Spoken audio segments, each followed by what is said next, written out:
All the units are equally important, so is this one, unpaid seller. सभी से अनुरोध है मेरा कि पूरा कंसंट्रेशन क्लास में रखें। थकावट जब भी हो तो 5 मिनट के लिए हेड डाउन कर लें, बट पूरी क्लास रेस ना करें। थकावट जब भी हो तो राइट नॉस्ट्रिल बंद करें, लेफ्ट नॉस्ट्रिल से ब्रीदिंग करें। क्लास में बैठे बैठे भी आप ऐसा कर सकते हैं ताकि आपका वापस चेतन मन का पढ़ाई में लग जाए।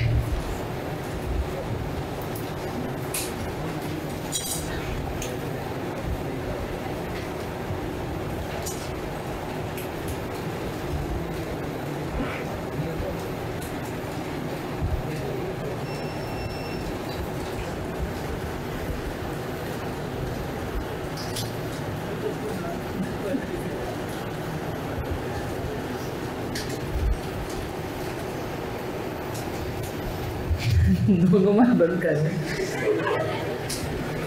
राइट इसको कहते हैं।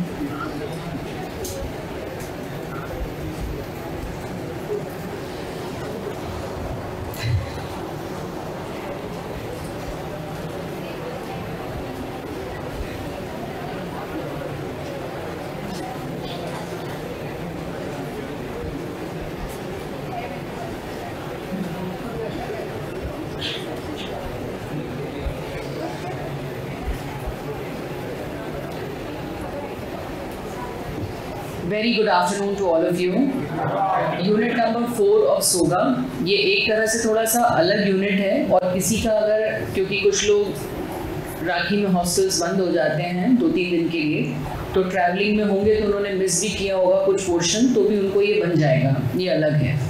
सो इसलिए आप इसको अटेंड करें। चैप्टर नंबर सोगा का यूनिट नंबर 4, अनपेड सेलर। तो नाम से ही स्पष्ट है कि अनपेड सेलर कौन है। जिस व्यक्ति ने गुड्स बेच दिए और उसको उसका पेमेंट प्राप्त नहीं हुआ, वो व्यक्ति अनपेड सेलर है।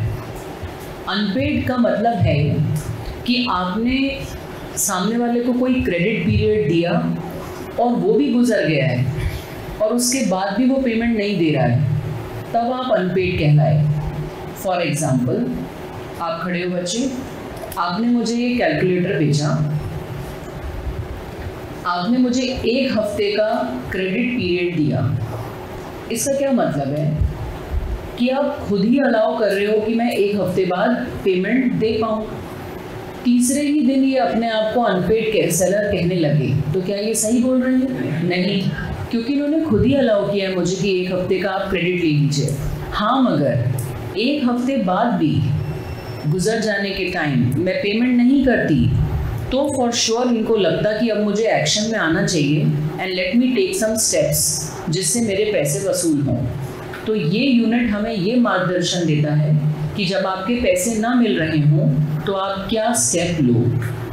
ऑब्वियसली स्टेप किसके विरुद्ध लेने वाले हो आप? बायर के अगेंस्ट। तो ये यूनिट इस बात का है। तो आप मान के चलें कि अगर सोगा में से 5 क्वेश्चंस आने हैं तो इसका तो फिक्स्ड है, वैसे तो हर यूनिट का फिक्स्ड है। कंडीशंस एंड वारंटीज और ये वाला यूनिट, ये 2nd और 4th, इन दोनों के बिल्कुल फिक्स हैं। 1 और 3 में शटलिंग चलती रहती है, कभी 1 कभी 3 कभी 3 कभी 1, but 2nd condition and warranty और ये यूनिट फिक्स्ड है। तो आप मुझे बताएं, who is an unpaid seller? Who is unpaid seller?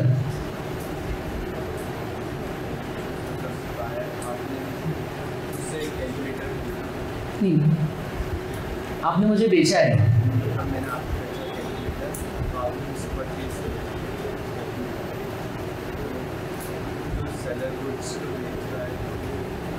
इतनी लंबी स्टोरी क्यों सुना रहा है यार? पैसे नहीं मिले, बात खत्म। ठीक है, नींद रहने लगता है। हाँ, नींद भगाओ भैया। सो अनपेड सेलर सेक्शन 45 है, हम सेक्शन समेत याद करेंगे। सभी लोग लिखना स्टार्ट करें। अनपेड सेलर, जब मैं आपसे रिक्वेस्ट करूं कि अभी लिखो मत, तो आप रुक जाइएगा, क्योंकि लिखते वक्त हम सुन नहीं पाते। अभी आप सिर्फ लिखिए, अनपेड सेलर लिखिए जैसा मैंने लिखा है। सेक्शन 45 सबसे पहले तो unpaid seller, section 45, he is a person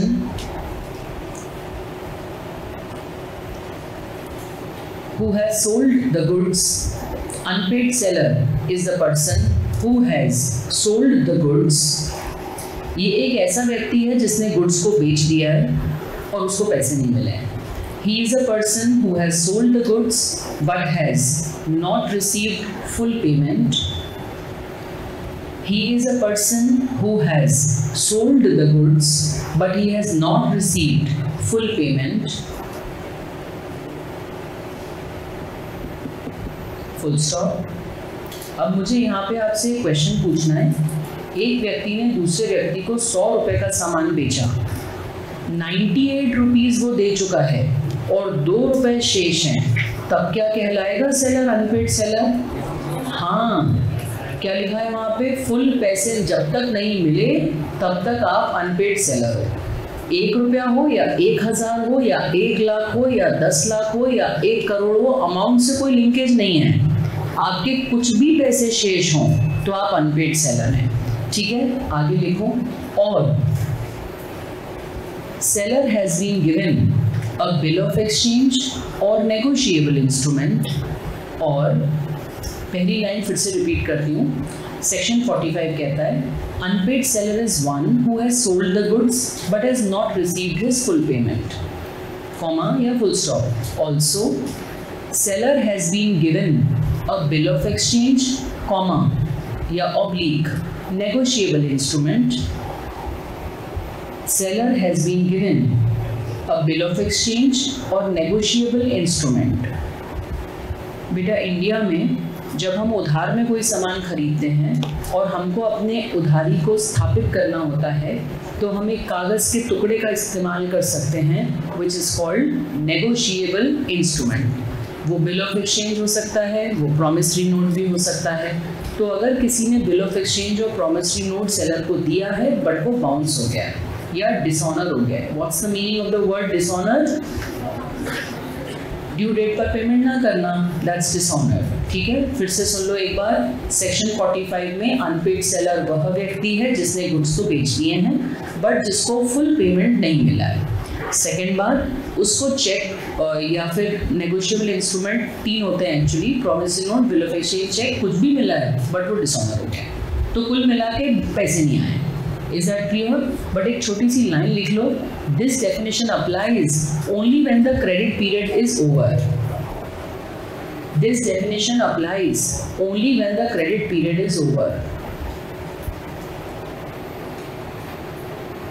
कोई जल्दी नहीं है, ये लास्ट यूनिट है, आराम से पढ़िए, पूरा समझ के पढ़िए, बिना प्रेशर के पढ़िए. जब आपको लगे कि मैम थक रहे हैं अब मत बताइए तो मैं चुप हो जाऊंगी, क्योंकि ये सेंसिटिव यूनिट है. कल तो मैंने आपको परसों जब हम पढ़े थे थोड़ा हमने लंबा पढ़ा था, बट ये इम्पॉर्टेंट टॉपिक है. आप अगर थक रहे होंगे तो I will do one effort of doing that अपना bhramari pranayama and try that you study properly. But if you feel that we are over tired, then we will stop because it's a sensitive unit. इसमें से question आते हैं और उसको समझना बहुत ज़रूरी है. ओके, तो बताइए लास्ट टाइम सेक्शन 45 क्या बोला मैंने? Who is unpaid seller? The one who has sold the goods but not received payment, full payment, or he has received a bill of exchange or negotiable instrument which is dishonor. और ये credit period ख़त्म होने के बाद की बात हो रही है. अगर आपका क्रेडिट पीरियड चल रहा है तो फिर आप अनपेड सेलर नहीं हुए. अब ये जो 45th सेक्शन है ये बस इतना है कि हु इज़ अनपेड सेलर. अब इसके कुछ राइट्स हैं, तो अब हम पढ़ेंगे राइट्स ऑफ अनपेड सेलर. अब मैं आपको इसके लिए एक चार्ट बता रही हूँ. अब आप पेंसिल नीचे रख दीजिए, सब बिल्कुल पेन नीचे रख दीजिए, सिट स्ट्रेट. जब मैं बोलना बंद करूं तब आप लिखना शुरू कीजिएगा. ऑनलाइनर्स, आपकी मुझ पे डायरेक्ट निगाह तो नहीं है बट दिल की निगाह है. भरोसा है कि मैं कह रही हूं कि पेन नीचे रख दीजिए, तो आप पेन नीचे रख के सिर्फ सुनेंगे. Seat straight everyone. जो व्यक्ति को पैसे नहीं मिलते उस व्यक्ति को सेक्शन 46 में 2 टाइप के अधिकार मिलते हैं. अधिकार number 1, right against the goods. अगर मैंने किसी को कोई किताब बेची या ये कैलकुलेटर बेचा तो ये इसके ऊपर, इस सामान के ऊपर भी मेरा कुछ हक है. एक तो ये पढ़ेंगे अपन.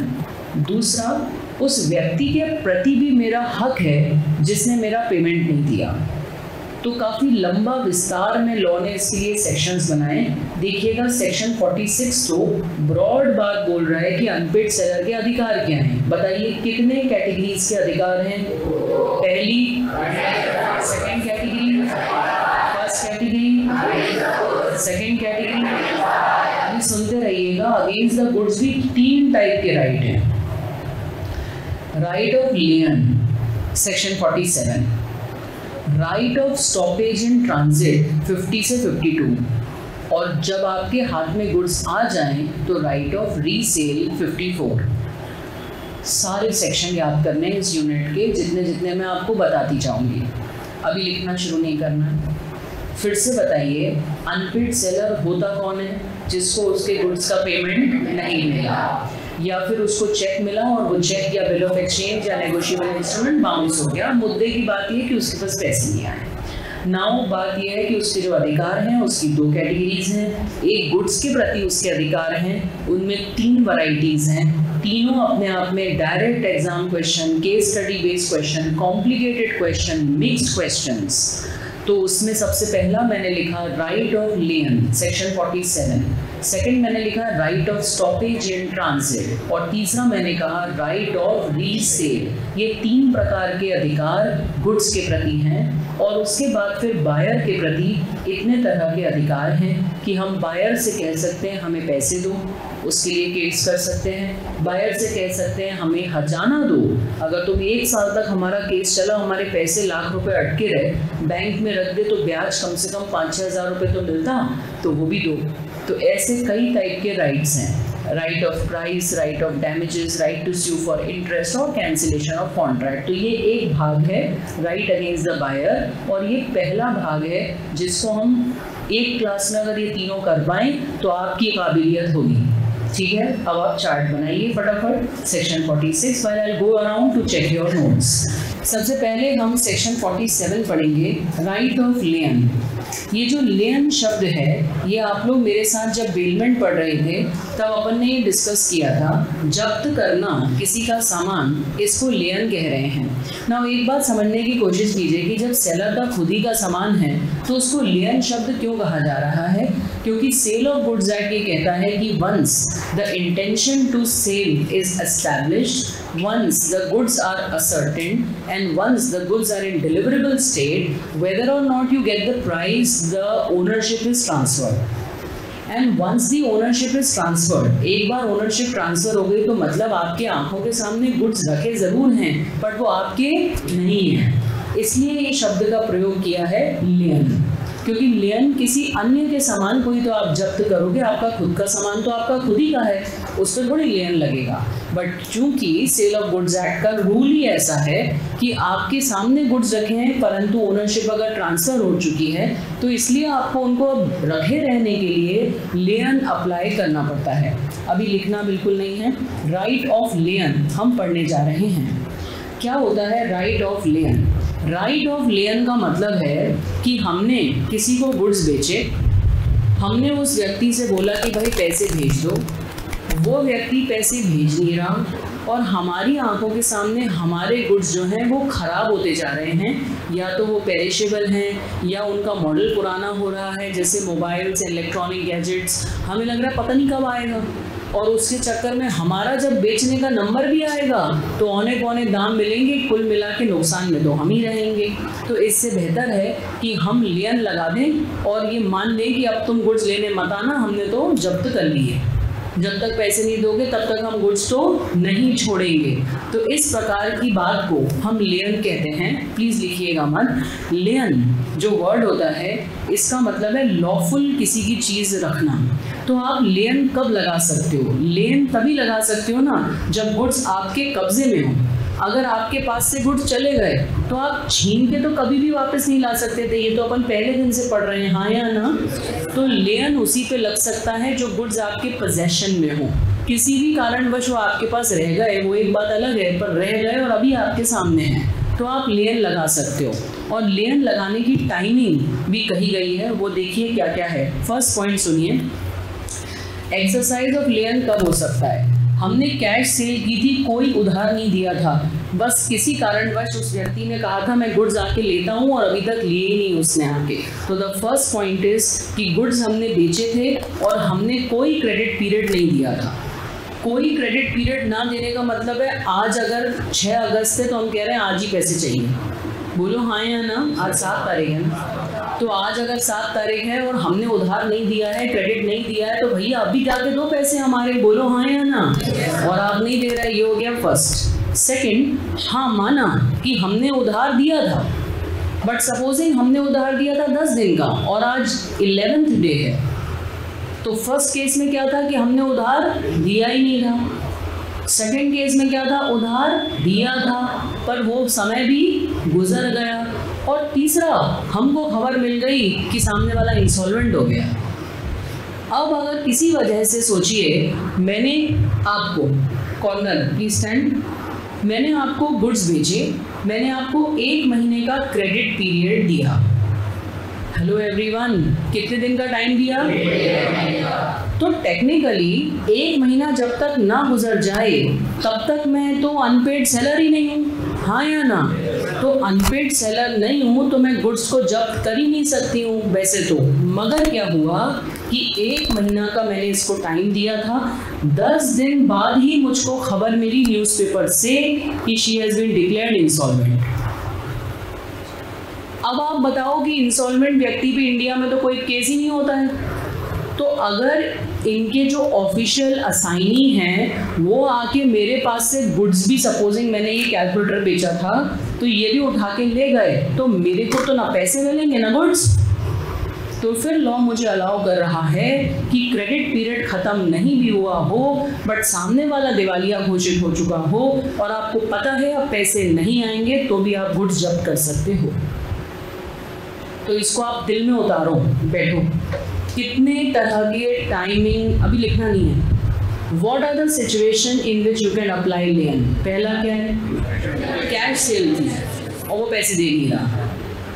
इमीडिएट मेरा राइट है कि मुझे पैसे मिले पर वो पैसे नहीं दे रहा। सेकंड, क्रेडिट सेल थी पर वो समय गुजर गया। और तीसरा, क्रेडिट पीरियड चल रहा है बट मेरे को खबर आ गई कि वो इंसॉल्वेंट हो गया। नाउ प्लीज लिसन, ये जो सोशल मीडिया की दुनिया है इसमें ना खबरें बहुत जल्दी फैलती हैं। इंसॉल्वेंट कोर्ट डिक्लेयर करेगा तो ही आप गुड्स जब्त कर सकते हो।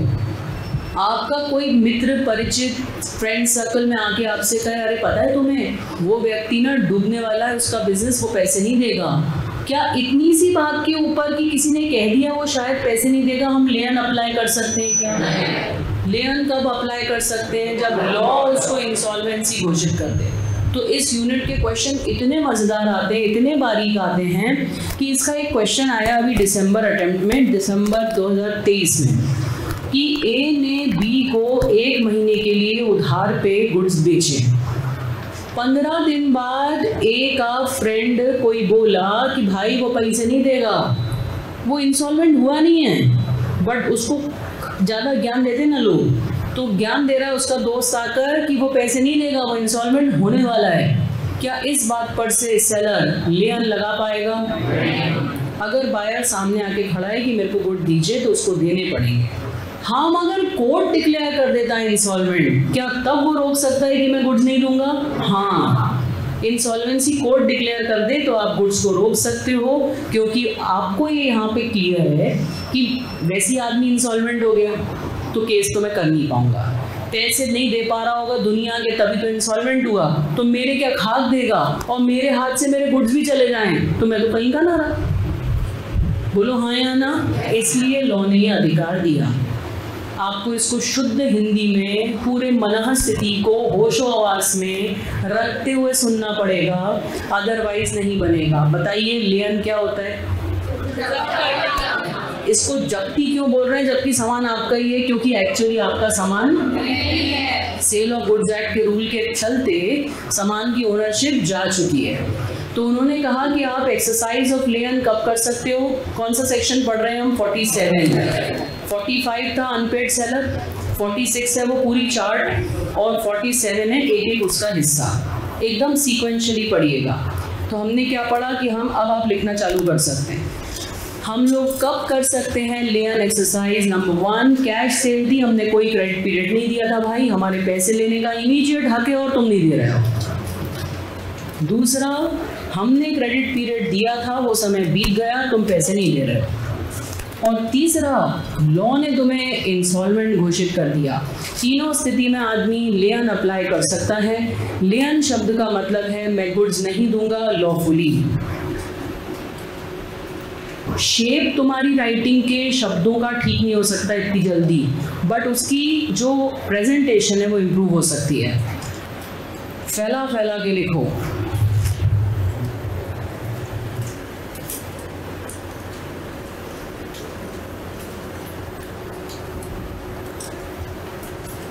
आयुष, तुमने पूछा फर्स्ट पॉइंट के हिसाब से लेन कैसे होगा? Where goods have been sold without any stipulation of credit। इस लाइन का मतलब है बेटा कि हमने कोई क्रेडिट का टाइम ही नहीं दिया था, तो हमको इमीडिएटली पैसे मिलने चाहिए थे, बट भैया वो जो क्या नाम है उसका, वो बायर बोला मैं आता हूँ, अभी डील करके चला गया है, पैसे दिए नहीं है, बोल रहा आता हूँ, गुड्स यहाँ रखे पड़े पड़े खराब हो रहे हैं, तो हम लेन अप्लाई कर रहे हैं। बस इतनी सी बात है। लेन करके क्या करेंगे? आगे लेन करके बेचेंगे किसी और को। हाँ हाँ, आप अपने वर्ड्स में लिख सकते हैं, मगर 3 बात अलग अलग हैं वो। एक कैश डील थी, दूसरी क्रेडिट पीरियड था, तीसरा इंसॉल्वेंसी का केस था। सेक्शन नंबर 47 है।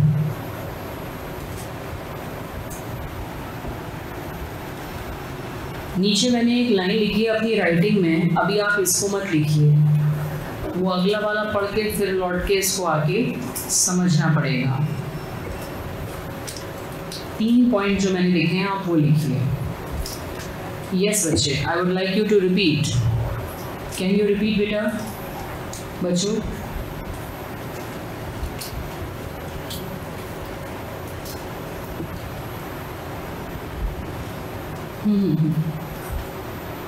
What did you understand? Hindi में बता सकते हो।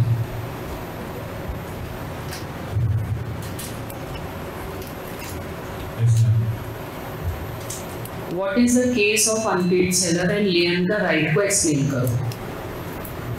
अनपेड सेलर मतलब माइक पास करके। अनपेड सेलर मतलब गुड्स बेचे हैं बायर को पर पैसे नहीं मिले, और इनका मतलब ये है कि अगर कोई आदमी लाइक इंसॉल्वेंट हो गया या किस तरह से पे नहीं कर पा रहा है, तो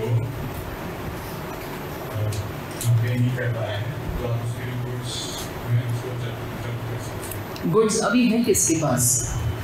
सेलर के पास। घर जाके छीन के नहीं ला रहे हैं, मैं ऑन करूँ तुम ऑफ कर दो वहाँ से। घर जाके भाई छीन के नहीं ला रहे हैं। Is that clear everyone? Goods हमारी दुकान पे ही रखे थे। अब तुम कहोगे ऐसी कैसी सेलमैन की गुड्स दुकान पे ही रखे हैं? कईयों बार ऐसा होता है कि हम गुड्स बेचते हैं, सामने वाला कहता है बिल हो गया, पैसे मैं कल आके देता हूँ, सामान भी कल आके लेता हूँ। तो सेल ऑफ गुड्स एक्ट तो कहता है कि डिलीवरेबल स्टेट हो गए, अपोर्शन हो गए, इंटेंशन हो गई, गुड्स विद अब वो लेके ही नहीं जा रहा है। एज अ सेलर हमारी दुकान में सामान पड़ा हुआ है, हम किसी और को बेच नहीं पा रहे हैं क्योंकि वो कहेगा कि मैंने मेरे गुड्स हैं ये। तो इस चक्कर में हमने लेन अप्लाई कर लिया कि अब हमने लेन अप्लाई कर दिया, अब तुम पैसे दोगे तो ही देंगे। Is that clear? Is that clear? इतना हो गया तो क्या मैं आगे बढ़ूँ? कौन सा सेक्शन पढ़ा? अब यहाँ पर मैं एक लाइन आपको छोड़ने को कह रही हूँ, पार्ट डिलीवरी, क्योंकि अभी पढ़ाई नहीं है। ये वाला 2 मिनट बच्चों, ये वाला लिखिए। Right of lane can be applied even when property transferred. ये तो बेसिक बात है ना, हम यही तो पढ़ रहे हैं तब से कि गुड्स किसी और के हैं फिर भी हम जब्त कर रहे हैं। वो अभी सब पढ़ेंगे, कनेका सब पढ़ेंगे, सब पढ़ेंगे। Right of lane can be applied even when property transferred।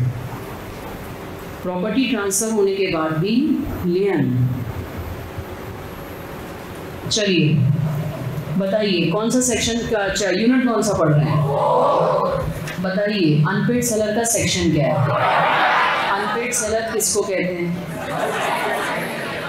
वो व्यक्ति व्यक्ति जिसको पैसे नहीं मिले। अब उसके केसेस अलग अलग हैं कि कहाँ उसका सामान पड़ा है, सामान चला गया, सामान उसके पास ही है। तो अभी बेटू डाउट्स मत पूछो ना प्लीज़, आएंगे बहुत डाउट आएंगे, थामो रुको।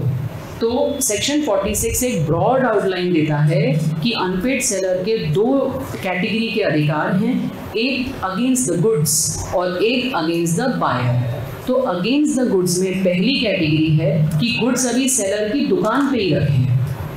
अगर सेलर की दुकान पे ही गुड्स रखे हैं तो वो लगा सकता है लेन।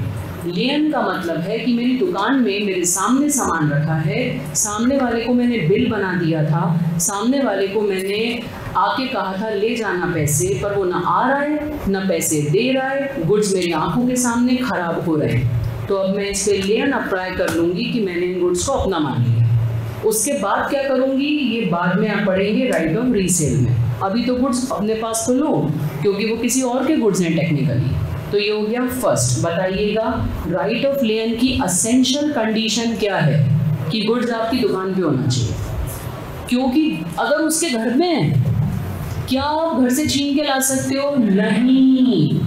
तो राइट ऑफ लेन की असेंशियल कंडीशन है कि आपकी दुकान पे सामान रखा है। अब आगे सुनो, ये राइट ऑफ लेन जो है ये कब खत्म हो जाता है, कब आपका अधिकार खत्म हो जाता है? अभी लिखना मना है। कब अधिकार खत्म हो जाता है आप सभी मुझे बताएं। एक व्यक्ति की ये दुकान है सेलर की और उसने बुक्स बेची हैं और उसके दुकान पे बुक्स रखी हैं। सबसे पहले अगर उसने कैरियर पे सामान लोड करवा दिया तो बताओ उसके पास से तो चला गया ना, तो अब वो लेन नहीं लगा सकता। लेन सिर्फ कब लग सकता है? जब आपके दुकान में सामान, हाँ या ना? सेकंड, बायर उससे आके ले गया है, घर ले गया, या फिर बायर का एजेंट ले गया, एक ही बात है, तो भी आप उनसे छीन के नहीं ला सकते। ऑल्सो अभी एक और पॉइंट पढ़ाऊंगी कि हमने डिलीवरी ऑर्डर दे दिया। एक चीज़ होती है डिलीवरी ऑर्डर, जब उसका एग्जाम्पल पढ़ाऊंगी तब बताऊंगी। देन सेलर ने अपना अधिकार त्याग दिया। ये तो सबसे ऊपर है कि सेलर अपने अधिकार खुद ही त्याग देगा कि मुझे नहीं अप्लाई करना लेन, ले जाओ तुम गुड्स, मैं तो कोर्ट में निपट लूँगा। तो फिर ऐसा भी होता है। और चौथा है एस्टॉपल। एस्टॉपल का मतलब है किसी स्थिति में अगर सेलर ने बोला कि ये गुड्स मेरे नहीं हैं, किसी और से बातचीत करने में, ये तो वो बायर के हैं, अभी वो लेके जाएगा, तो बस इतने पे एस्टॉपल लग जाता है। आप अपनी बात से पीछे नहीं हट सकते। तो इसमें से कुछ बातें आपको हजम नहीं होंगी कि ऐसा कैसे, बट अभी आप उसको हजम करो। तो बताओ मुझे लेन की कंडीशन क्या है कि सामान कहाँ होना चाहिए? बायर की दुकान में, सॉरी सेलर की दुकान में। अगर उसने लोडिंग ऑटो पे रखवा दिया तो क्या वो लेन लगा सकता है? अगर बायर आके ले गया क्या लेन लगा सकता है? बायर का एजेंट आके ले गया क्या लेन लगा सकता है? नहीं। खुद ही सेलर ने कह दिया मुझे कुछ नहीं करना, वेव राइट, क्या वो लेन लगा सकता है? और सेलर ने किसी बातचीत में ऐसे जता दिया कि ये गुड्स मेरे नहीं हैं, क्या वो तब भी लेन लगा पाएगा? नहीं। और एक छोटा पॉइंट और है कि उसने डिलीवरी ऑर्डर दे दिया। अभी आप हो सकता है डिलीवरी ऑर्डर को ना समझ पाएं, अभी आप सिर्फ नोट करिए। तो आप ये ड्राइंग भी नोट करिएगा और ये लैंग्वेज भी नोट करिएगा। Section 49 termination of lane. Termination का मतलब है ख़त्म होना, लेन का मतलब है जब्ती का अधिकार। तो जब्त करने का अधिकार कब ख़त्म हो जाता है? माइक किसके पास है? बेटा उधर दे देना। Girls can you please read it allowed? Any of you can please read it. Right of lane while others can write. Termination of lien. Section 49. The unpaid seller loses his right of lien under the following circumstances. First, when he delivers the goods to a carrier or other bailey for the purpose of transmission to the buyer without reserving the right of disposal of goods. 2 minute सुनो। First point कह रहा है कि हमने career को goods दे दिए हैं और देते समय हमने कोई अधिकार अपना रखा नहीं। अगर हम ये कह देते कि हम कैश ऑन डिलीवरी ही देंगे तो हो सकता है पैसे नहीं भी मिलते तो हम वापस ले आते गुड्स, पर हमने कुछ कहा ही नहीं। हम इतने सिंपल व्यक्ति थे एज अ सेलर, हमने कुछ नहीं कहा, बस सेलर गुड्स दे दिए तो दे दिए तो भाई दे दिए। बिजनेस में सीधे होने से काम नहीं चलता है। आपको एक कंडीशन लिखनी चाहिए थी कि भाई पैसे नहीं दोगे तो वापस ले आएंगे, नहीं लिखी है आपने तो अब आप नहीं ला सकते। Read again. First, when he delivers the goods to a carrier or other bailee for the purpose of transmission to the buyer without preserving the right of disposal of the goods. Second, where the buyer or his agent lawfully obtains possession of the goods or gets a delivery order. Third, where seller has waived the right of lien. Fourth, by estoppel. That is, where the seller so conducts himself that he leads third parties to believe that the lien does not exist.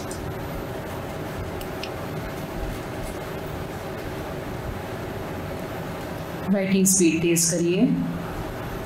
Exam के आप last hour में जैसे लिखते हैं वैसे लिखिए। तो समझ लो वो आंखों के सामने रखी हुई मशीन किसी काम की नहीं है, दे दिया आपने डिलीवरी ऑर्डर।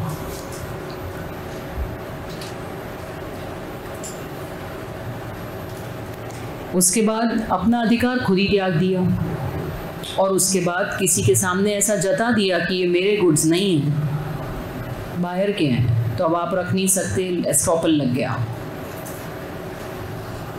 तो आपको समझना ये है कि अपने हाथ में जब तक गाड़ी थी तब तक ही आप रख सकते थे, छीन के तो वापस नहीं ला सकते। कैरियर पे आपने गुड्स दे दिए तो दूसरा रूल लग जाएगा इसके बाद वाला, right of stoppage in transit, lien नहीं लगा सकते।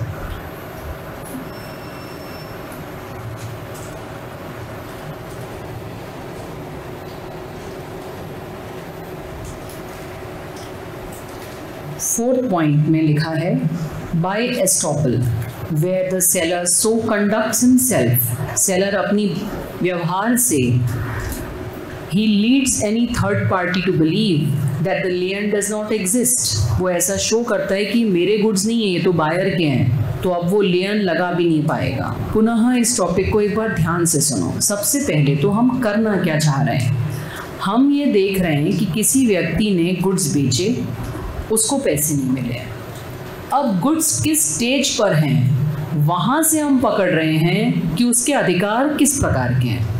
तो सबसे पहली स्टेज ये है कि गुड्स अभी उसकी दुकान में ही रखे हैं। क्यों रखे हैं, ऐसा कैसे होगा?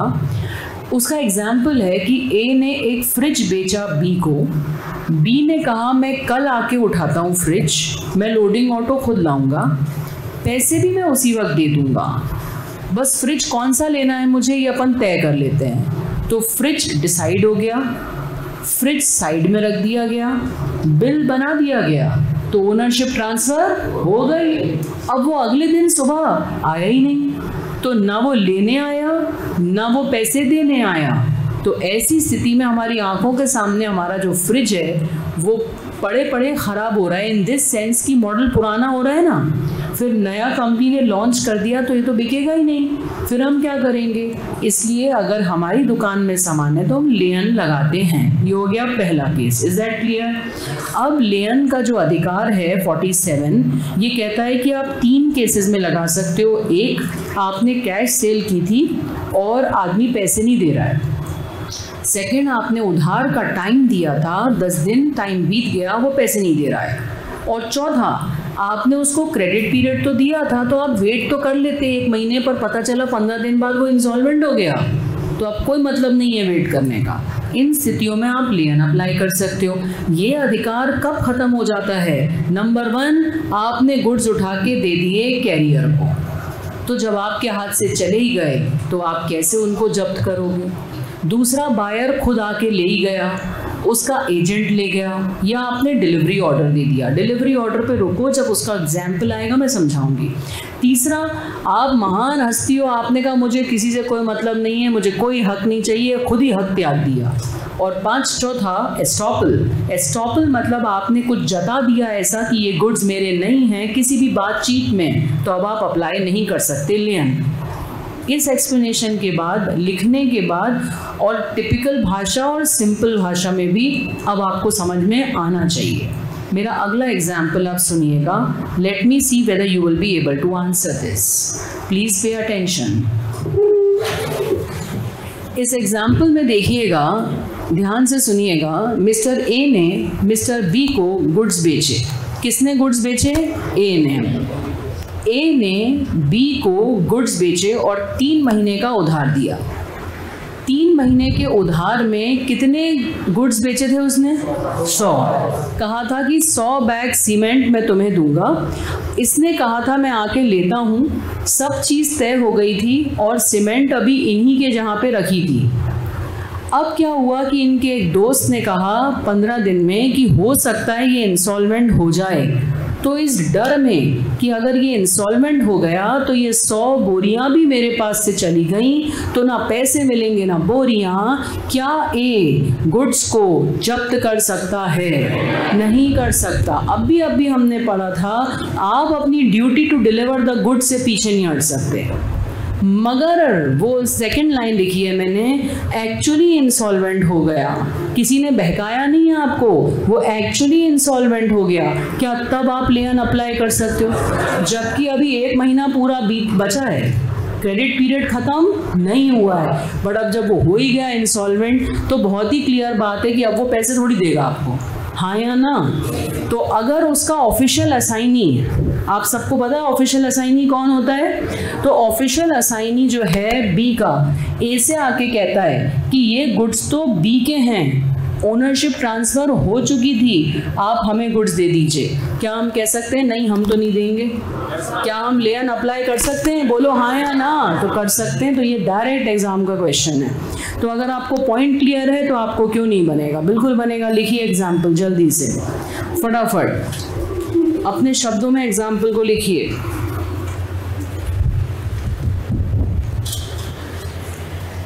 आप बहुत अच्छे बच्चे हैं, पर कभी कभी आप लोग जब फीडबैक फॉर्म में अपनी दुख को कहते हैं ना तो उसमें सीमाओं को लांघ देते हैं। आज एक बच्चे ने अपना मोबाइल नंबर चेंज करके, नाम चेंज करके, फेक आईडी बनाकर, जो गूगल के डाउट फॉर्म है ना, उसने ऐसा कर्रा मैसेज लिखा है कि मतलब मेरे जैसा टीचर तो पढ़ाना ही छोड़ दे। इतना गंदा मैसेज लिखा है। मतलब इतना उसने ब्लेम डाले मिसमैनेजमेंट के। अब आप में से ही कोई होगा तो कोई दिक्कत नहीं है। अगर हम सही बात कह रहे हैं तो हमारा हक है बात बोलने का, हमें बोलना चाहिए, शालीनता मेंटेन करनी चाहिए। बट खराब बात बोल के हम सिर्फ कर्म बांध रहे हैं। उस मैसेज को पढ़ते वक्त मुझे नहीं पता वो कौन था, पर उसका कर्म तो बंध गया क्योंकि मुझे बहुत दुख हुआ, तो इसलिए उसका कर्म तो बंध गया अनजाने में। तो इसलिए सीधी लाइन पे चलिए, मत टेढ़ा चलिए, अच्छा बोलिए, अच्छा सोचिए और अपनी बात कहने में डरिए मत, बट शालीनता मेंटेन कीजिए। माँ बहन की गालियाँ तो मत बकिए। आपकी भी कोई बहन होगी, आपकी भी कोई मदर होंगी और आपकी भी बीवी होगी भविष्य में और बेटी भी होगी।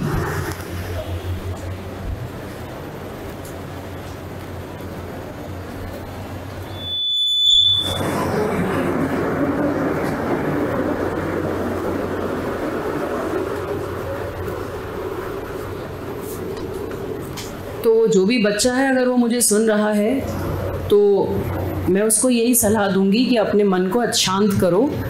इतना भी कोई बुरा नहीं होता कि आपको माँ बहन की गालियाँ बक के प्रूव करना पड़े कि आप गलत हो। मतलब वो हमें समझा रहा था ऐसा है, ऐसा है, ऐसा है, ऐसा है, ऐसा, बहुत सारी बातें समझा रहा है, अच्छी बात है, कुछ बातें समझने लायक भी थी।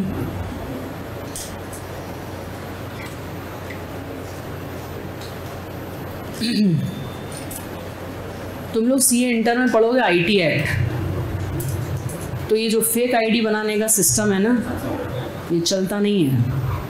अगर आज मैं डिसाइड करूं कि मैं अपने 2 दिन वेस्ट करके या पता तो करके रहूंगी कौन था, तो मैं पता कर सकती हूँ। बट मैंने तुम्हें क्या सिखाया है? कोई बोले हाथी उड़ता है तो वो बैठा है उड़ रहा है, मरने दो, ऊपर वाला देख रहा है ना। तो इसलिए इतना स्मार्ट मत बनो। तुम लोग हो बहुत टेक्नोलॉजी स्मार्ट, बट एक बार आपने गूगल फॉर्म भर दिया आप बच नहीं सकते। किसी भी फेक आईडी से भर दिया, यू कांट। आप, मैं अगर डिसाइड कर लूँ कि मुझे पता ही करना है कि वो कौन था, तो 2 दिन वेस्ट होंगे मेरे, बट पता चल जाएगा। बट वो व्यक्ति इतना स्पेशल नहीं के लिए उसके लिए मैं 2 दिन वेस्ट करूँ, हाँ या ना? उतनी देर में अपन कोर्स ख़त्म कर लें, आखिरी यूनिट पे हैं सोगा के। लिखिए सबने एग्जाम्पल, एवरीवन।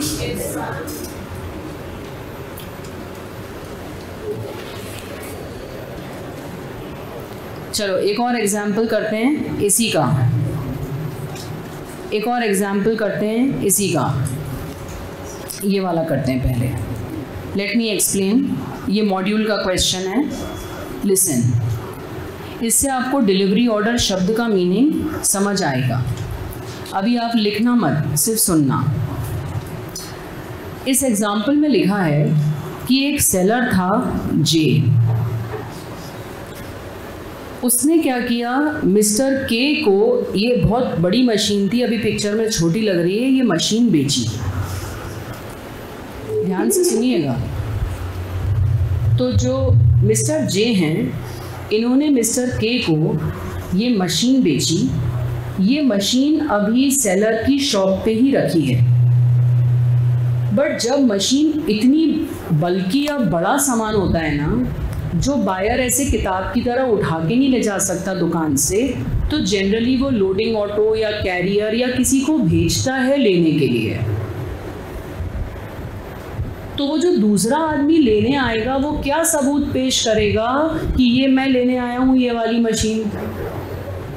तो इसलिए हम बायर को एक कागज़ दे देंगे, उस कागज़ को क्या कहते हैं? Delivery order. Delivery order is a document of title.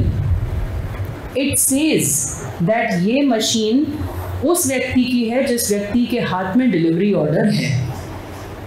Is that clear? तो ऐसा जनरली कब होता है? जब बड़ा सामान, बल्क किसी भी सामान के साथ हो सकता है, जिसमें खरीदने वाला चूज करके चला गया है और लेने कोई और आएगा। तो हम जब वो चूज करके जाता है उसे क्या दे देते हैं? डिलीवरी ऑर्डर, ताकि आप जिसको लेने भेजो उसके हाथ में क्या भेज देना? Delivery order. तो हम वो सामान दे देंगे, हमें क्या मतलब कौन आदमी है, हम तो डिलीवरी ऑर्डर देख के दे देंगे। बोलो हाँ या ना? तो डिलीवरी ऑर्डर ओनरशिप का सबूत होता है। अब क्या हुआ बच्चे कि इन्होंने तो इनको डिलीवरी ऑर्डर दे दिया और इन्होंने चेक दे दिया। चेक आपको कब पता चलता है? जब आप बैंक में डालते हो कि वो मिला है कि नहीं मिला, हाँ या ना? अब इन्होंने जब बैंक में चेक डाला वो बाउंस हो गया, तो इनको पैसे नहीं मिले। ये कौन बन गए? क्या बन गए? सब बताएं कितने लोगों को अनपेड सेलर क्लियर है? हाथ उठाएं। कितने लोगों को क्लियर है? अनपेड सेलर कौन है? जिस व्यक्ति को पेमेंट नहीं मिला। अब इन्होंने डिलीवरी ऑर्डर दे दिया, ये यहाँ से जा चुके हैं। इस डिलीवरी ऑर्डर के बेसिस पे इन्होंने थर्ड पार्टी मिस आर को गुड्स बेच दिए।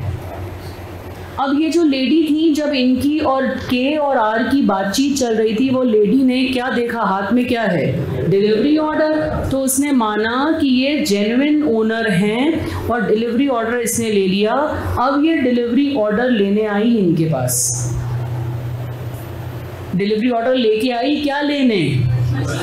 इन्होंने कहा होगा ना जाके वहां से उठा लेना मशीन सीधे, मैंने तुम्हें बेच दिया, सौदा उतार दिया ना। इधर समझ में आ गई बात? इधर से सौदा किया, इसको बोलते हैं सौदा उतारना।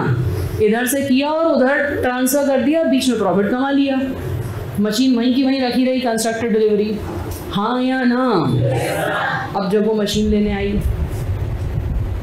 तो दो लोग अपने हक जता रहे हैं। ये बोल रहा है मैं अनपेड सेलर हूँ, मेरे को मिलना चाहिए राइट ऑफ लेन, मैं गुड्स नहीं दूंगा। वो कह रही है मेरे पास है डिलीवरी ऑर्डर, मालिक मैं हूँ और आपने ही डिलीवरी ऑर्डर इनको दिया था, छीना नहीं है इन्होंने, तो मैं तो मशीन लेके जाऊंगी। बताओ सेकंड बायर जीतेगा या ओरिजिनल सेलर? सेकंड वाला बायर। क्योंकि हमने अभी क्या पढ़ा था कि यदि आप बायर को गुड्स दे दो या डिलीवरी ऑर्डर दे दो तो अब आप लेन नहीं लगा सकते। अब आपके बाद भेजे में घुसी। यदि आप बायर को गुड्स उठा के दे दो या वो कागज दे दो, वो कागज is equal to goods only actually. Okay, तो अब इसको अपने शब्दों में लिखो, इस एग्जाम्पल को। ये मॉड्यूल का क्वेश्चन है, फिर हम इसको पढ़ भी लेंगे एक बार। बेटा मैं डाउट्स लूँगी तुम्हारे, मैं तब तक एग्जाम्पल रिपीट कर रही हूँ। मैंने कहा ना ये वाले एग्जाम्पल्स टिपिकल हैं, बहुत ध्यान से सुनने पड़ेंगे।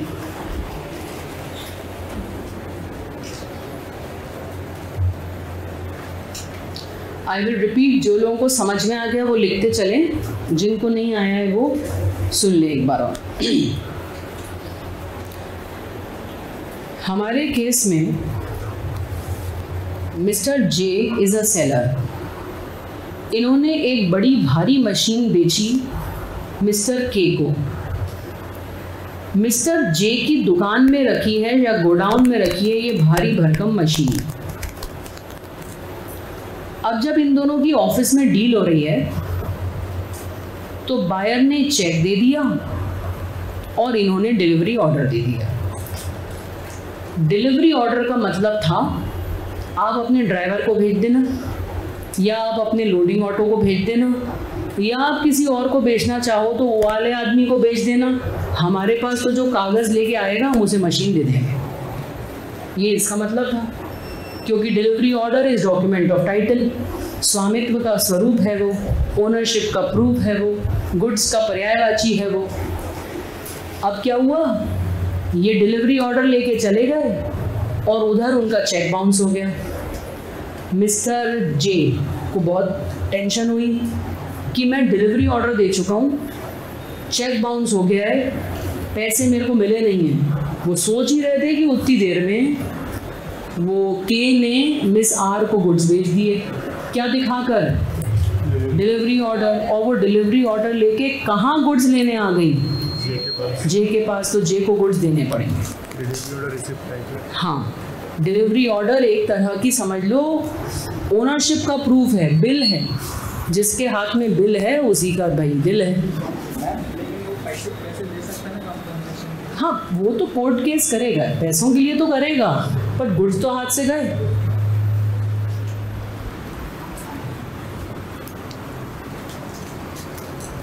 ऐसा नहीं है कि मिस्टर जे को पैसे नहीं मिलेंगे, बट तुम भी जानते हो इंडिया में कोर्ट केस करने में कब तो फैसले होते हैं।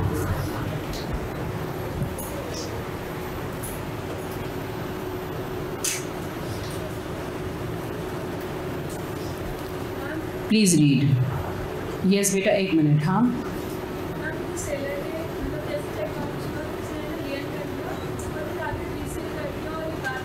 बेटा, अभी सुनना, मैं अभी इसके बाद पढ़ाने वाली हूँ ये वाला टॉपिक, राइट ऑफ रीसेल। वो तुम्हारा डाउट वहाँ क्लियर हो जाना चाहिए, नहीं हो पाएगा तो अपन लौट के आएंगे। Yes please read.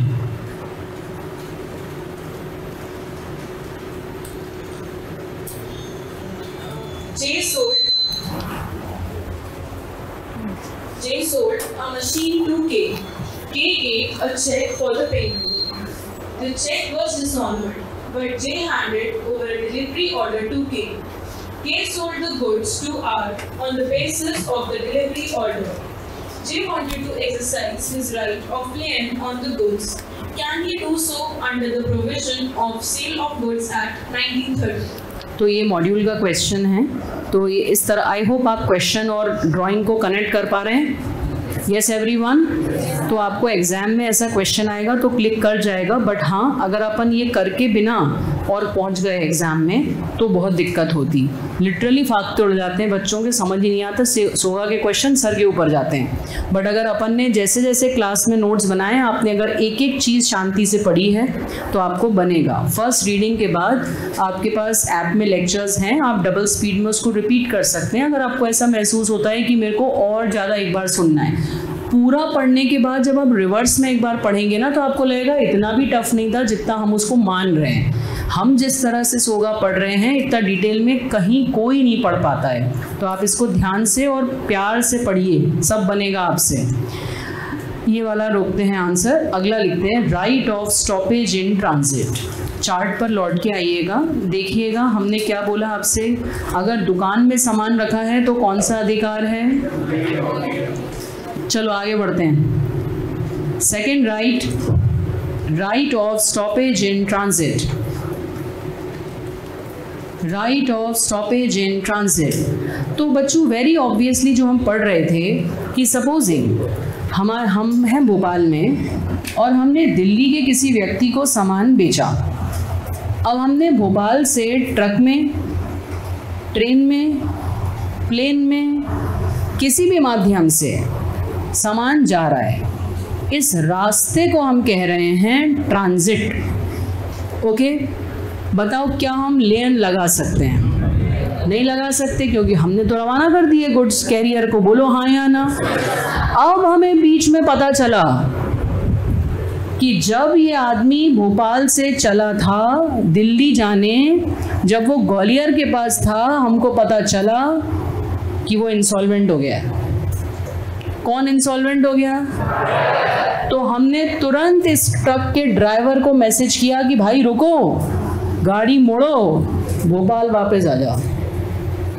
क्या बोलते हैं इसको? Right of stoppage in transit.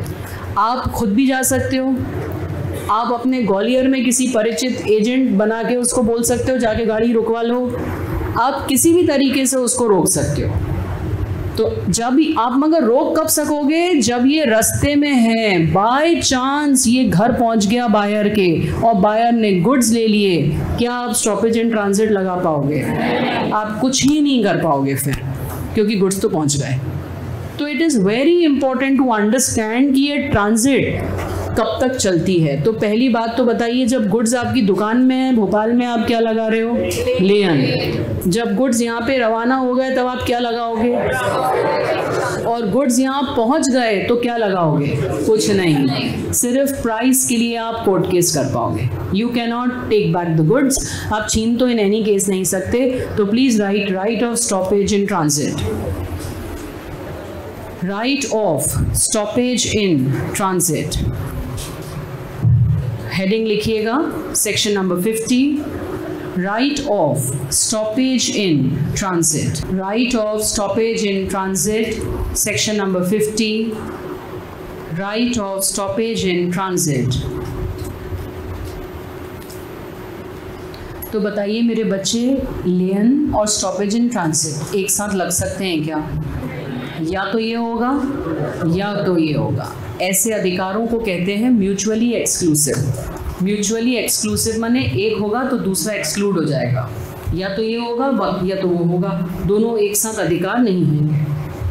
हाँ बेटा, पैसों के लिए तो इन एनी केस अपन हमेशा ही केस कर सकते हैं, वो तो अपना अधिकार है ही। बट क्या होता है बच्चों, गुड्स मिलना एक बड़ी अलग बात होती है। आपके हाथ में गुड्स होते हैं तो पावर रहता है कि बेच के खरीद पैसे खड़े कर लेंगे। अब इंडिया में प्राइस के लिए कोर्ट केस करना तो बहुत ही भारी काम है। Can we move ahead? तो सेक्शन नंबर 50 पढ़ रहे हैं हम, right of stoppage in transit. Right of stoppage in transit का मतलब है जो चीज़ आपके पास जा चुकी थी आपके पास से, उसको पुनः अपने पास लाना। The right to regain the possession. लिखिएगा,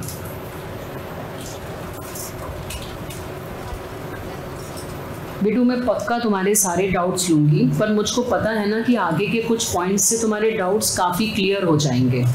इसलिए जैसे अभी वो तुम्हें आ गया ना सबको डिलीवरी ऑर्डर समझ, तो वो जैसे जैसे वो एग्जाम्पल आएंगे वो हो जाएगा। पेशेंस रखो। मैं क्यों छोड़ूंगी कोई भी डाउट? जब मेरा खुद का पैशन है कि मेरा हर बच्चा पास हो, तो मैं कोई पॉइंट क्यों छोड़ूंगी जिससे तुम फेल हो जाओ? अंडरस्टैंडेबल बात है ना, वो कोई बला थोड़ी डाल रहे हैं यहाँ बैठ के कि कोर्स निपटाना है।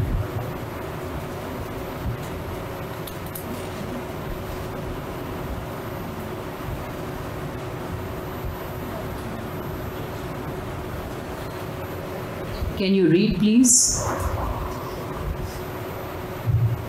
Meaning of right of stoppage in transit, section 50. The right of stoppage in transit means the right of stopping the goods while they are in transit, to regain possession and to retain them till the full price is paid. Conditions. First, the seller must be unpaid.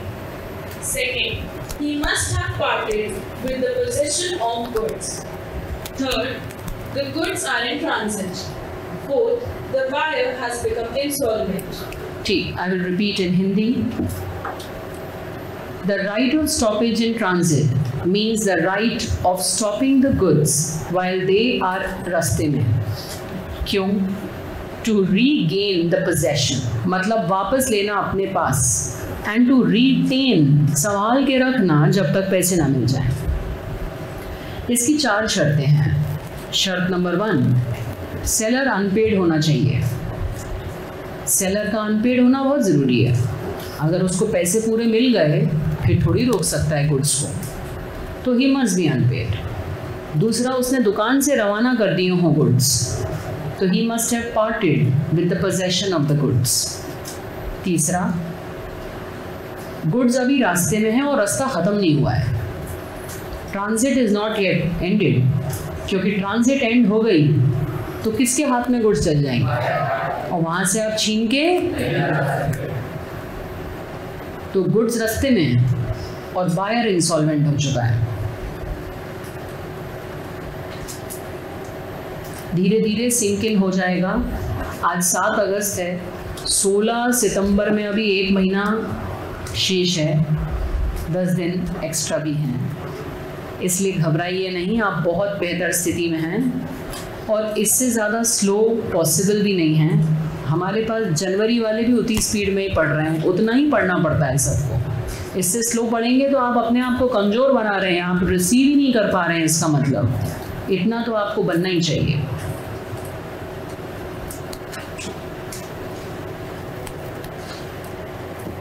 Second point मैं बोल रही हूँ कि मेरे पास से goods जा चुके हों. पार्टेड अवे मतलब मैं गुड्स को दे चुकी हूँ. मैं दुकान पे नहीं है बेचूँ, दुकान पे होंगे तो राइट ऑफ लेन लगाऊंगी. जा चुके हैं रास्ते में तो स्टॉपेज इन ट्रांजिट लेन लगेगा. दोनों अधिकार अलग अलग हैं और गुड्स पहुंच गए, ट्रांजिट खत्म हो गई तो फिर कुछ ना हो पाएगा गुड्स के साथ. मतलब प्राइस तो ले ही पाएंगे.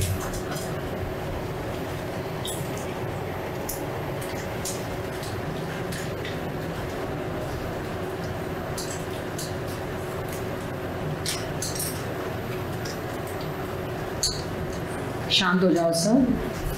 ऑनलाइनर्स आपस में बात मत करो. सेक्शन 50 लिख लिया सबने? क्या कह रहा है सेक्शन 50? कि आप रास्ते में रवाना कर चुके गुड्स को रोक सकते हो. बस इतना आपको ध्यान रखना है कि वो आप अनपेड हो, वो इंसॉल्वेंट हो, रास्ता ख़त्म ना हुआ हो और दुकान से गुड्स भेज चुके हो. क्लियर? Clear everyone? अब आगे इसका भी पेज. 2 मिनट बेटा.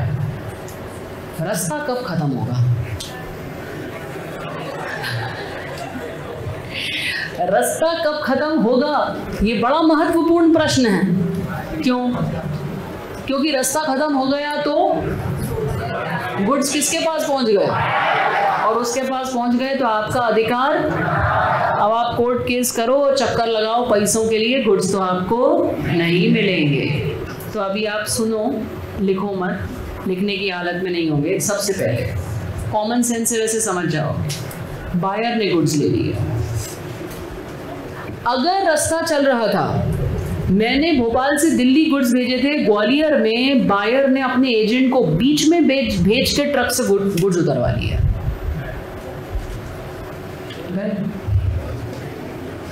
कर ही सकता है, उसके गुड्स हैं भाई.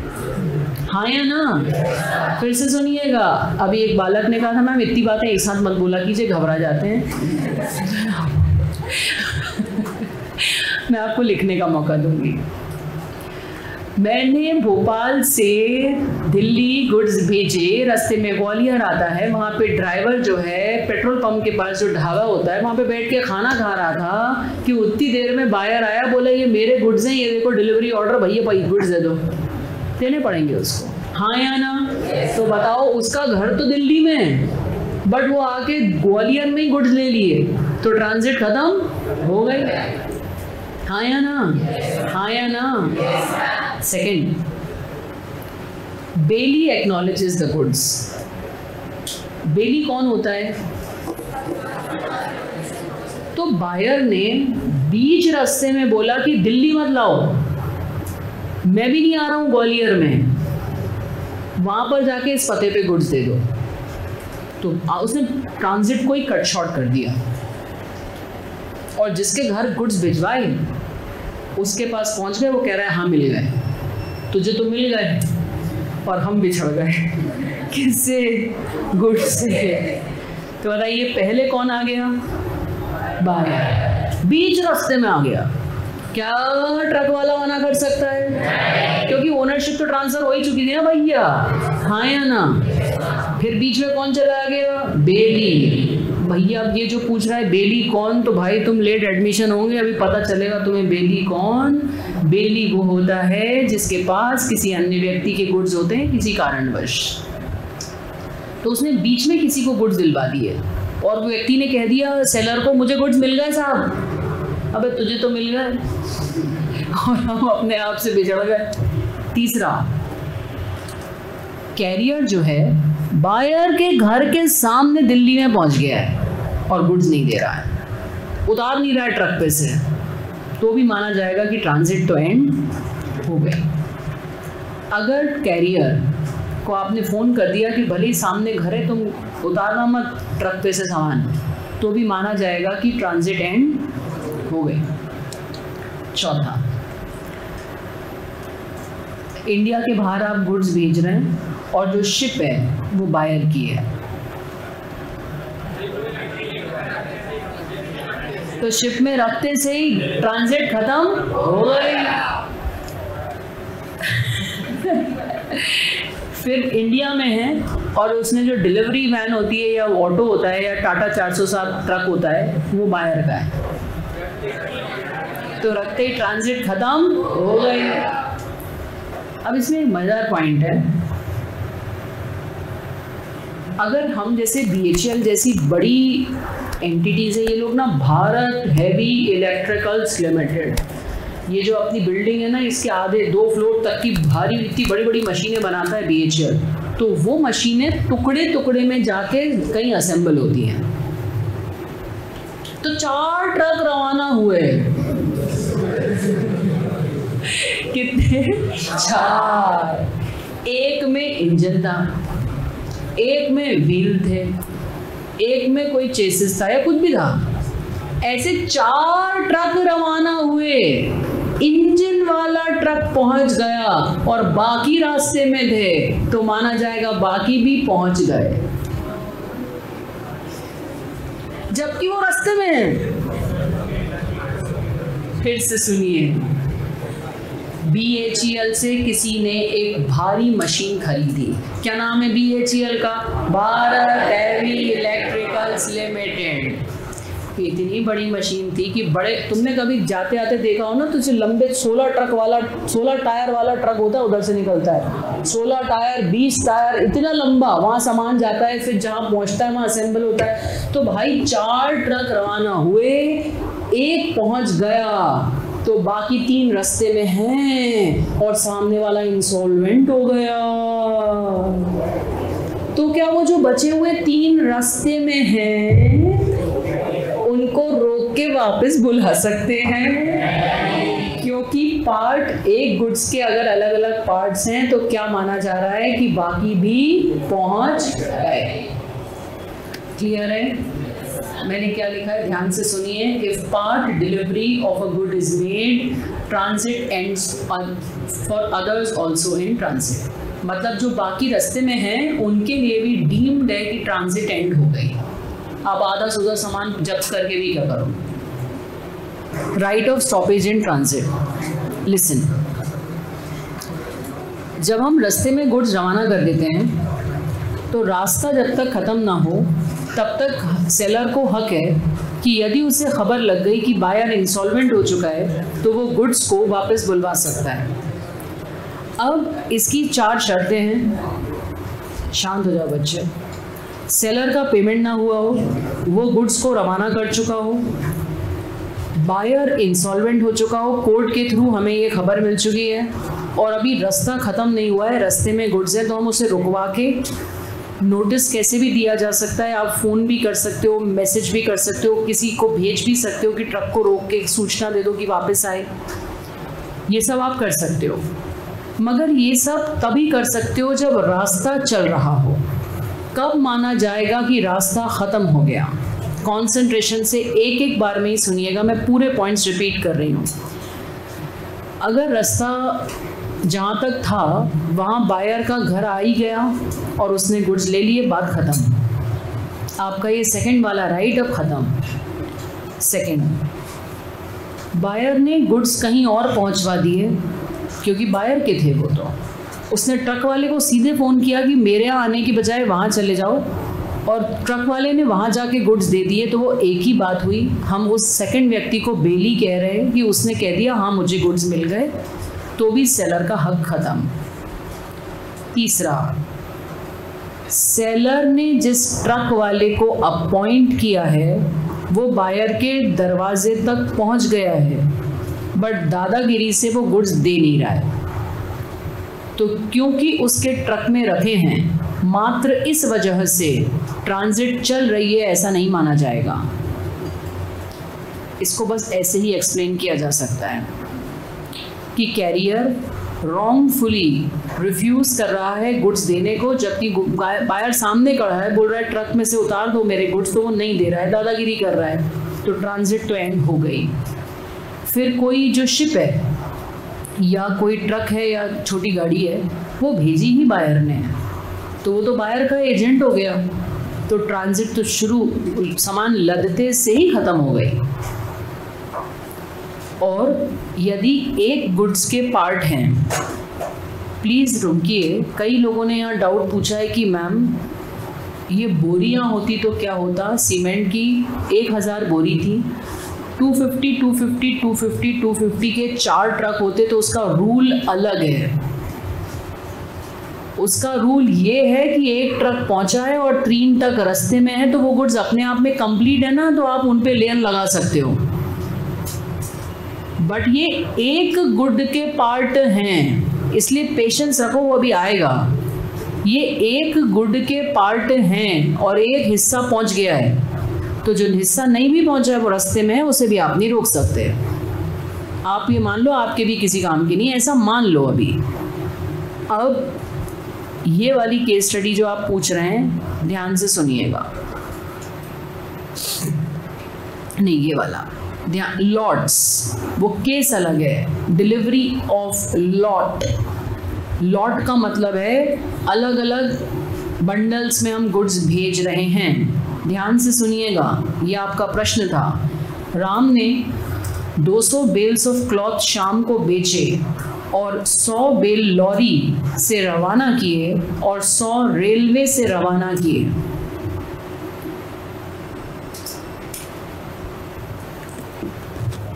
राम ने शाम को 200 बोरी बेची या बेल्स ऑफ कॉटन बेचे, 100 आइटम्स लॉरी से रवाना किए जो जल्दी पहुंच गए वो, तो उनकी ट्रांजिट ख़त्म हो गई। रेलवे का ट्रैक लंबा था, तो वो वाले गुड्स अभी रास्ते में ही हैं, और इतने में वो शाम इंसॉल्वेंट हो गया। तो क्योंकि ये गुड्स बिल्कुल अलग अलग हैं, तो आप वो बाकी वाले पे लेन लगा सकते हो। सांस ले लो।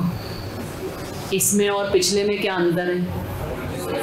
पिछले में एक ही मशीन के हिस्से थे भाई, और यहाँ लॉट्स में हैं। This is very important question. क्या आपको ये बात समझ में आ गई? मैंने आपके लिए ये डायग्राम बनाया है, तो आप इसको अप्रिशिएट करिए कि कोई आपके लिए टाइम निकाल के ये अप्रिसिएशन नहीं चाहिए। धन्यवाद। मुझे ये अप्रिसिएशन नहीं चाहिए, मुझे ये अप्रिसिएशन चाहिए कि आप सोचें कि अगर आपको मुझे ये केसेस, मैं आपको करने के लिए 100 पन्नों की PDF दे देती केसोगा की पढ़ लेना भैया, आप उसको रख देते और बिना करे एग्ज़ाम में जाते, कैसे बनते आपसे क्वेश्चन? तो अगर हम लोगों को एज टीचर इतने डिटेल में कोई चीज़ करानी है तो समय तो लगेगा ही लगेगा। तो मुझे आपसे ये कोऑपरेशन चाहिए कि थकिए मत। That is what I called appreciation. I don't want your ताली, I want take to result, and दूसरा आई वांट स्ट्रॉन्ग माइंडसेट। मेरे को ऐसे दब्बू बच्चे ऐसे बच्चे जो डरते ही रहते हैं, पूरे टाइम उनको डर ही लगता रहता है, मतलब इतनी चिल्लपौं मत करिए। आप पास होंगे, हद से हद किसी का अटेम्प्ट लगा तो भाई सितंबर की जगह जनवरी में होगा, पर फाउंडेशन होगा। इतना मत डरिए, आप डर डर के अपनी किस्मत खराब कर रहे हैं। आप जैसा एनवायरनमेंट में मैसेज देते हैं वैसा ही होता है, और कुछ नहीं चाहिए। Last question for the day, last question please read. Delivery in lots. AB sold 500 bags. AB sold 500 bags of wheat to CD. Each bag contains 50 kilograms of wheat. AB sent 450 bags by road transport and CD himself took remaining 50 bags. ये exam दिसंबर 21, अभी हम 25 में चल रहे हैं, 4 साल पुराना question है। Before CD receives delivery of 450 bags sent by the road transport, he becomes bankrupt. AB being still unpaid, stops the bag in transit. The official receiver on CD's insolvency claims the bag. Decide the case with reference to the provisions of the Sales of Goods Act 1930. मतलब buyer का जो वो है official assignee, वो कह रहा है goods मुझे दो, और सेलर कह रहा है मुझे पैसे नहीं मिले, I have the right to stop the goods क्योंकि ट्रांजिट इज कंटिन्यूइंग। ये वाले गुड्स पहुंचे नहीं हैं, तो बताइए क्या वो ऐसा कर सकता है? हाँ, और यही वाला एग्ज़ाम में आता है। ये दिसंबर 21 का है और ये वाला मॉड्यूल में है, बट और इसी से आपको पता चलता है कि मॉड्यूल के सारे क्वेश्चन का कवर करना बहुत ज़रूरी है, वो रिपीट होते हैं। तो ये अपन ने यहाँ तक कर लिया। अब अगली क्लास में, मतलब कल, हम करेंगे राइट ऑफ रीसेल। अब सुनिएगा, कल क्योंकि बाकी टीचर्स को क्लास की नीड है, अब ये इतना ही बचा है अपना सोगा।